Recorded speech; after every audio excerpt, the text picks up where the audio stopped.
दोस्तों, आज हम बात करने वाले हैं उत्तराखंड की राजनीति, प्रशासन और लोगों की असल समस्या की, उस नजरिए से जिसके बारे में आपको ना टीवी डिबेट से पता चलेगा और ना ही राजनीतिक रैली से। मुद्दों की होम होती भीड़ में अफसरशाही सीना ताने खड़ी है और उसके सामने गणेश गोदियाल जैसे नेता भी हैं जो जंगली जानवरों के लगातार बढ़ते हमलों और उनसे होती मौतों पर आवाज उठा रहे हैं। युवाओं की लड़ाई को फ्रंट फुट पर आकर लड़ भी रहे हैं। ठीक इसके विपरीत दूसरी तरफ है पूरी की पूरी ट्रोल आर्मी, आईटी सेल और सत्ता पक्ष के नेता जो असल समस्या को हल करने की बजाय मुद्दे को घुमाने की कोशिश में लगातार अपनी ताकत को झोंक रहे हैं। लेकिन सवाल सिर्फ यही खत्म नहीं होता। ये वीडियो सिर्फ वन विभाग की नाकामी या किसी एक नेता पर हुए जुबानी हमले का नहीं है, बल्कि ये आईना दिखा रहा है कि किस तरह उत्तराखंड राज्य नौकरशाही, गलत सलाह देने वाले तथाकथित सलाहकारों, राजनीतिक तमाशों और प्रशासनिक लकवे की वजह से संकट में फंस गया है। पूरे का पूरा सिस्टम खोखला हो चला है और मुखिया हैं जो आंखें बंद किए बैठे हैं। आइए समझते हैं कैसे।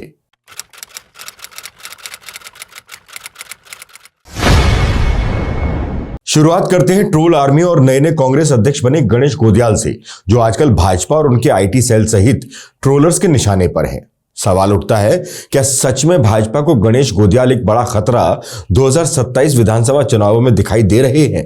क्योंकि जिन चीजों को लेकर उन पर हमला भाजपा और उनका आईटी सेल कर रहा है, उससे तो यही प्रतीत होता है।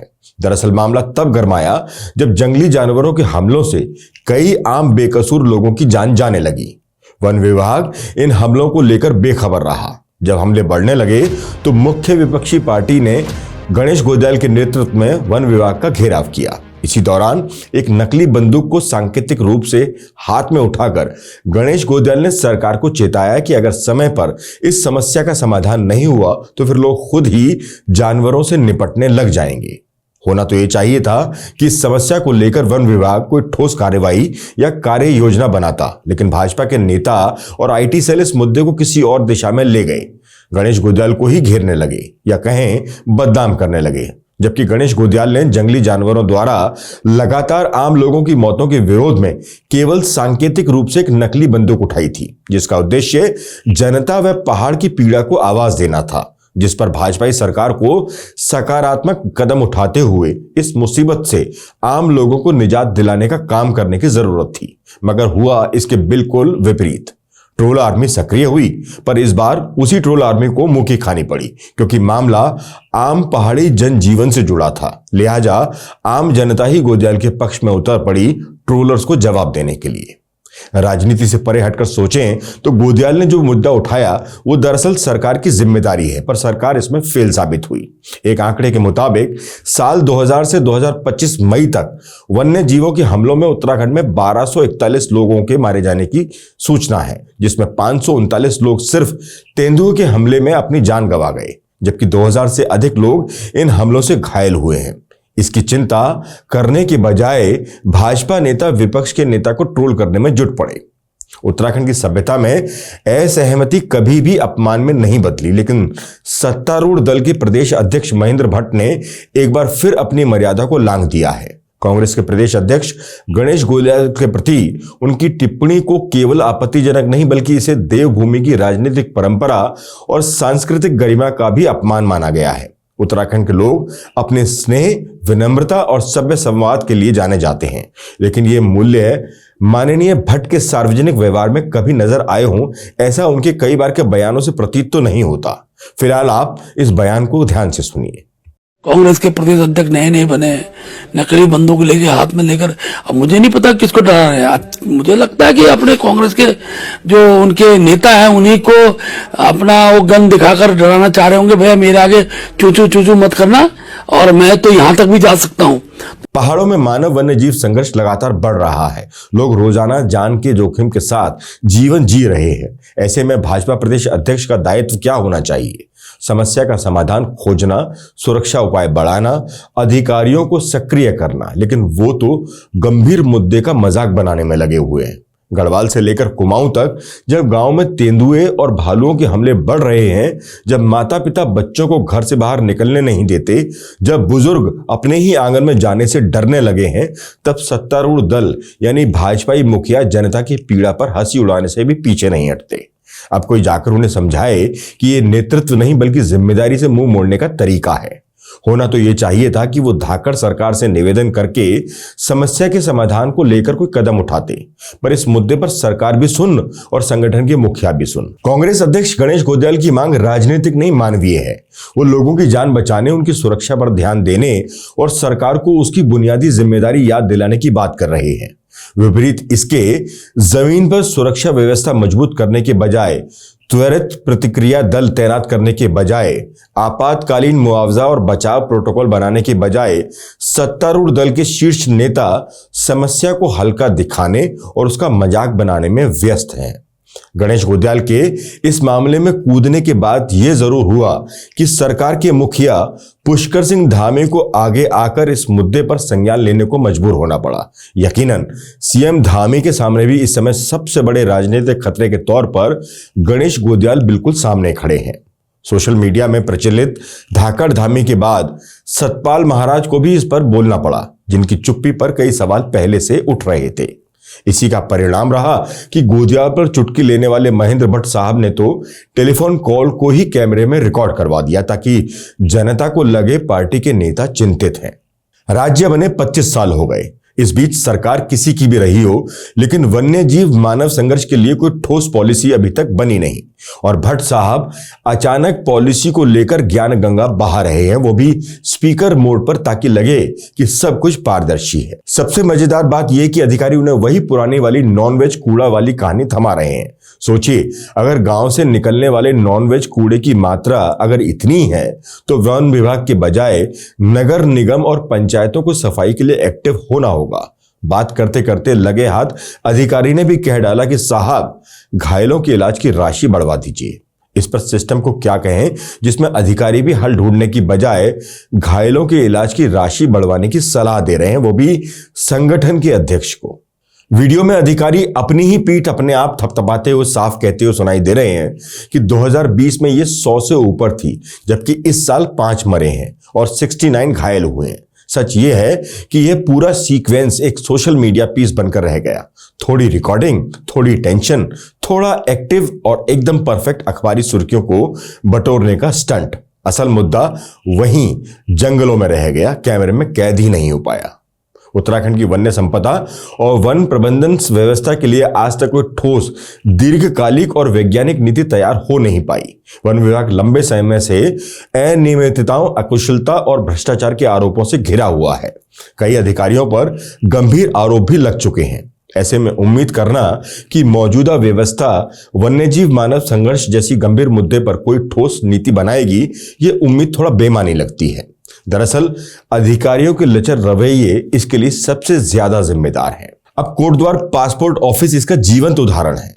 विदेश मंत्री ने मंजूरी दी, गढ़वाल सांसद अनिल बलूनी की पहल पर तहसील के 2 कमरे मिल गए और सांसद निधि से 12.5 लाख रुपए खर्च कर भवन तैयार भी हो गया। फिर भी पासपोर्ट ऑफिस शुरू नहीं हुआ क्योंकि प्रशासन ने क्रमशः पहले किराया मांगा, किराया मंजूर हुआ तो सिर्फ 11 महीने का एग्रीमेंट की बाध्यता और दबाव बढ़ा तो नया आधार दे दिया कि 3 वर्ष से अधिक एग्रीमेंट नहीं।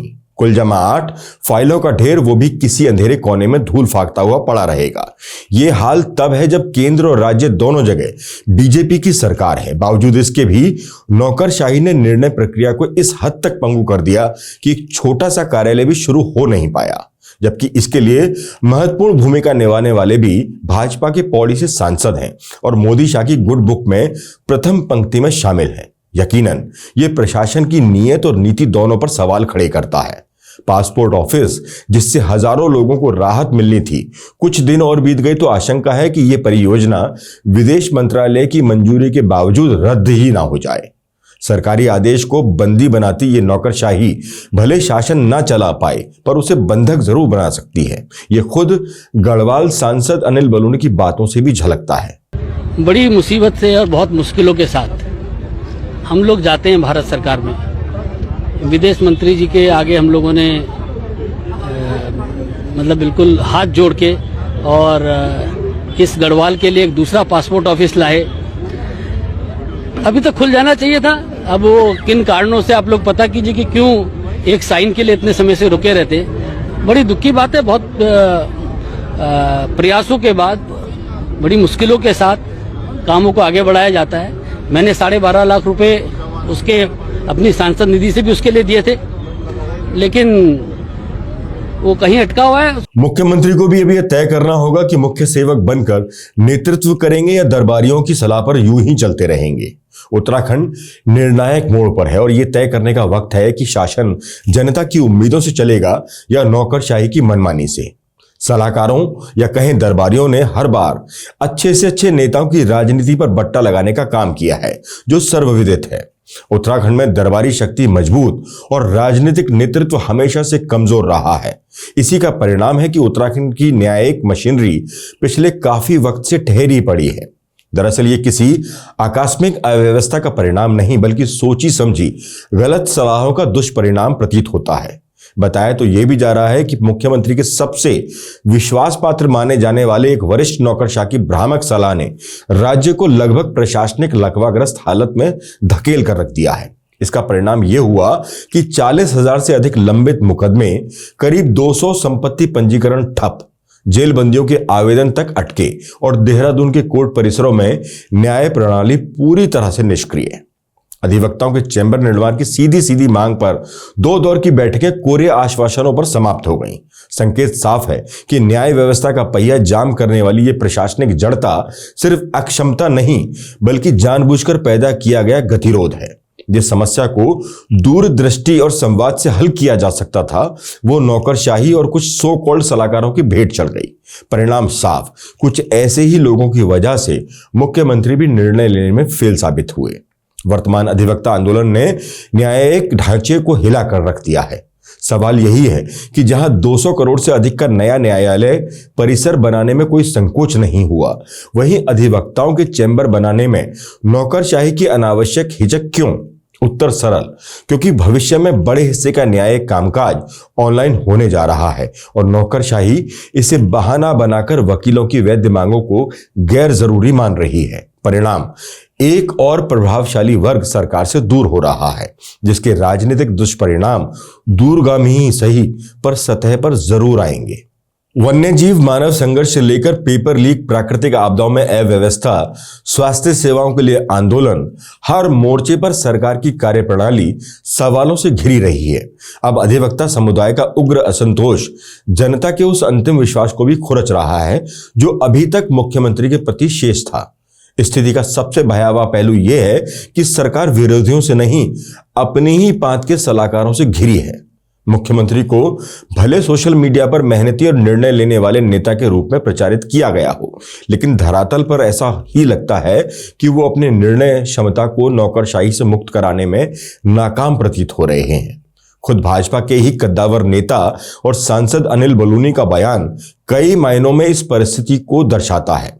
उत्तराखंड के 25 वर्ष पूरे होने पर भी उसके सामने खड़ी है एक ऐसी प्रशासनिक संरचना जिसे नौकरशाही ने खोखला करके रख दिया है। दूसरी विधायिका जो चंद दिनों के सत्र में भी जनता की चर्चा से दूर रहती है, और तीसरी ऐसी मीडिया जो जनता की आवाज से अधिक सरकारी विज्ञापनों का बोझ ढो रही है। बची थी न्यायपालिका, जो अब नौकरशाही के अड़ियल रवैये से बंधक बनी पड़ी है। अधिवक्ताओं की मांगों को ठुकराना सरकार के लिए सिर्फ एक प्रशासनिक गलती नहीं, बल्कि दूरगामी राजनीतिक जोखिम भी है। खैर, ये जोखिम न्यायपालिका और सरकारी तंत्र ही नहीं, बल्कि इस प्रदेश के अस्पतालों में भी पैदा होने वाले नौनिहाल उठा रहे हैं। पैदा होते ही अस्पतालों में ऐसा संकट उनके सामने है जो शायद पहले देखा नहीं गया। घर से बाहर जंगली जानवरों से तो भय बना ही हुआ था, लेकिन अब अस्पतालों में बड़े बड़े चूहे भी नवजात बच्चों के लिए भारी मुसीबत बनने लगे हैं। अब इस वायरल वीडियो को देख लीजिए। गढ़वाल के मुख्य अस्पताल, जहां नवजात शिशुओं से लेकर गंभीर मरीजों तक का इलाज होता है, आज चूहों के आतंक से जूझ रहा है। दीवारों से निकलते चूहे वार्डों में खुलेआम दौड़ते हैं और मरीजों के बिस्तर इनके बिल्कुल पास। संक्रमण, बीमारी और स्वास्थ्य सुरक्षा की ऐसी खुली अनदेखी और क्या हो सकती है। प्रदेश के स्वास्थ्य मंत्री डॉक्टर धन सिंह रावत इसी श्रीनगर विधानसभा क्षेत्र से विधायक भी है, लेकिन उन्हीं के क्षेत्र का ये अस्पताल अपनी पूरी कहानी खुद बयां कर रहा है।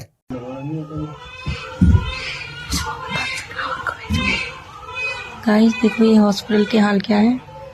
Base hospital Srinagar base hospital मरीज अच्छा खासा इंसान बीमार हो जाएगा यहाँ पे।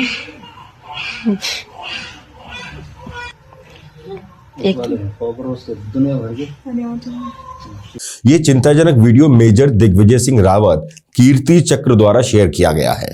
चौखटिया, घनसाली, पिलखी, हर जगह लोग बेहतर स्वास्थ्य सेवाओं के लिए तरस रहे हैं और यहाँ अस्पतालों में चूहे भविष्य और मानव परीक्षण का हिस्सा बन चुके हैं। ये केवल अस्पताल की बदहाली नहीं बल्कि पूरे स्वास्थ्य तंत्र की भयावह तस्वीर है। जो अस्पताल जीवन बचाते हैं आज वही खुद बीमारी का अड्डा बन चुके हैं। राज्य के स्वास्थ्य ढांचे की ये स्थिति सच में चेतावनी है हमारे सिस्टम के लिए। वैसे हाल तो देहरादून के सबसे बड़े अस्पताल के भी ठीक नहीं है। आए दिन लोगों को किसी ना किसी परेशानी से जूझना पड़ता है। मजाल है कि साल में एक भी दिन दून अस्पताल सुचारू रूप से चला हो। हर दिन बद इंतजामी की नई पराकाष्ठा, खुद का इलाज प्राइवेट अस्पतालों में और जनता को चरमराई व्यवस्था से जूझकर मरने के लिए छोड़ देते हैं। ना मंत्री ना अधिकारी कोई सुनने वाला नहीं। सिर्फ नारे, भाषण, वादों और प्रचार स्टंट से उत्तराखंड के पर्वत और घाटियां गुंजायमान हैं। और मंत्री जी कह रहे हैं कि अब डॉक्टर इतने हो गए कि पहले मरीज डॉक्टर के पास जाते थे, अब डॉक्टरों को खोजने से भी मरीज मिल नहीं रहे। इतने डॉक्टर जब मंत्री जी ने रखी दिए हैं तो कुछ इंतजाम इन चूहों का भी कर ही देते तो आम जनता का भला हो जाता। सिर्फ स्वास्थ्य ही नहीं, शिक्षा व्यवस्था में भी धन सिंह रावत कुछ खास कर नहीं पाए। जहां नजर डालो वहां अनियमितताओं की परतें खुलती चली जाती हैं। ताजा उदाहरण शिक्षा विभाग में फर्जी दिव्यांग प्रमाण पत्रों के सहारे 565 शिक्षकों की नियुक्ति को लेकर उठा है। यह प्रदेश की विडंबना ही है कि जिन युवाओं को रोजगार मिलना चाहिए वो दर दर भटक रहे हैं और जिन्हें नौकरी दी गई वो भी फर्जी दस्तावेजों के सहारे सिस्टम की कमजोरियों का फायदा उठाकर टिके हुए हैं। पूरे सरकारी ढांचे में एक अजीब सा खेल चलता है। कोई गलती पकड़ी जाए तो हर विभाग दूसरे विभाग पर दोष मढ़कर अपनी राहें आसान कर लेता है और जब जनता सवाल पूछे तो जवाब देने की जगह उसे तुरंत देशद्रोही, विकास विरोधी या राजनीति से प्रेरित बता दिया जाता है। दरअसल सच यही है कि सरकार के माननीयों का ध्यान शासन और व्यवस्था पर कम बल्कि अपने बयानों व प्रचार के जरिए सुर्खियां बटोरने पर ज्यादा केंद्रित है। कुल मिलाकर मुद्दे तो सीधे और साफ है मगर राजनीतिक हलकों में उनके समाधान उतने आसान है नहीं। जंगली जानवरों के हमलों से लेकर स्वास्थ्य, शिक्षा, न्यायपालिका और प्रशासन, लगभग हर व्यवस्था सवालों के घेरे में है। राजनेता कैमरे के सामने चिंतित दिखते हैं लेकिन जमीन पर काम वही होता है जिसे नौकरशाही ग्रीन सिग्नल देती है, सही समझती है। दरअसल जब सरकारें जनता से दूर हो जाती हैं और सलाहकारों के घेरे में फंस जाती हैं तो राज्य की दिशा जनता या उसके चुने हुए नेता तय नहीं करते बल्कि कुछ सो कॉल्ड सलाहकार और नेताओं पर हावी होती अफसरशाही तय करती है। यही उत्तराखंड में अब देखने को मिल भी रहा है। खैर, हमारा काम आपके सामने सच लेकर आना है और आपका काम उसको समझकर सही निर्णय लेना है। हमें यकीन है आप इस खूबसूरत प्रदेश को यूं ही पंगु नहीं होने देंगे। आज के शो में बस इतना ही। जय हिंद, जय उत्तराखंड।